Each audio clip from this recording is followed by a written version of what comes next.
here, Max.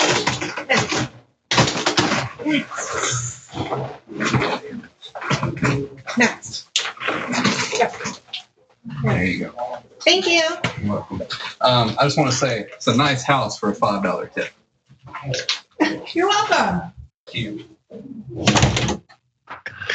Damn. If you couldn't tell, there was a DoorDash delivery man there who delivered a pizza to a woman. It's a pretty nice house, I think, from the looks of that doorbell cam. But after he got a $5 tip for that $20 pizza, he's like, yeah.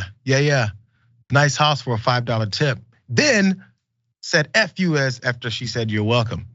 Bit of a startling interaction there between this driver and this one lady. So after it all went down, she sent she complained to DoorDash, sent them the video that she'd recorded from her doorbell, and then they did this. DoorDash delivery man was then fired after cursing that woman out over that 25% tip. In case you guys didn't do the math, yes, it was $5 for a $20 meal, and he thought, hey yo, this house is way too nice. You should be giving me the equal 100% tip, I suppose. I don't know, but definitely the tipping thing has become a bigger thing considering how many people now are depending on it in these cases. But I wonder if this self-sabotage is something he should have wanted to do. The woman's name is Lacey Purciful, and she also talked about how she actually is a pretty damn good tipper. She posted some of these things online to just prove her point when I thought everyone was on her side anyway. But she did say, just to clear the air, I do tip well after my interaction with Dasher. So she also went on Fox News. I don't know if you guys had seen this. I watched her interview with Ducey.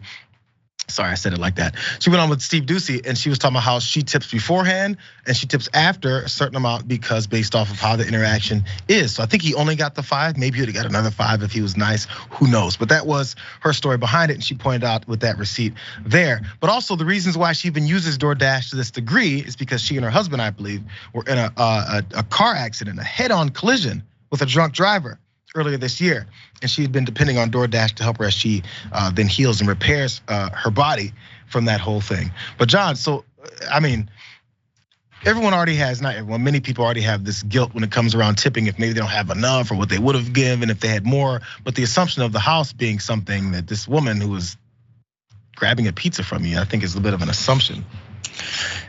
Yeah, that's a tough one. I've been in a lot of different aspects of the service industry. I've been, a busboy and a waiter and a bartender and all of that stuff. Caterer. I have not done delivery driving, so I cannot speak, with direct life experience on that. I imagine it's probably pretty rough in terms of the job, and a lot of people probably don't tip at all. And you're doing a lot of work potentially for not a lot of money. The issue is that simultaneously multiple things are true. $5 for a $20 dish is a good tip in a restaurant when you have to bring it from the expo line to the table.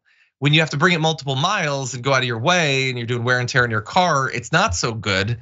But at the same time, on a lot of those apps, you got all these extra fees and service stuff piled on top of it that don't necessarily go to the driver, but it certainly feels like a tip.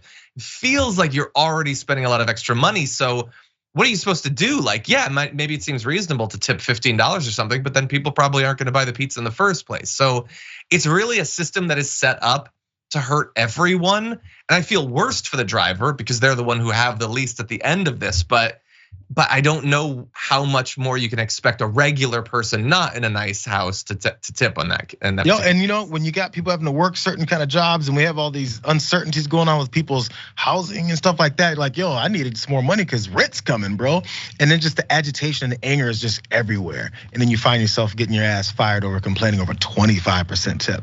Again, it's based off of the price. I get the driving and all that and wear and tear, it's understood, but it didn't work out for my man here. Maybe the next service industry job, or maybe they should start.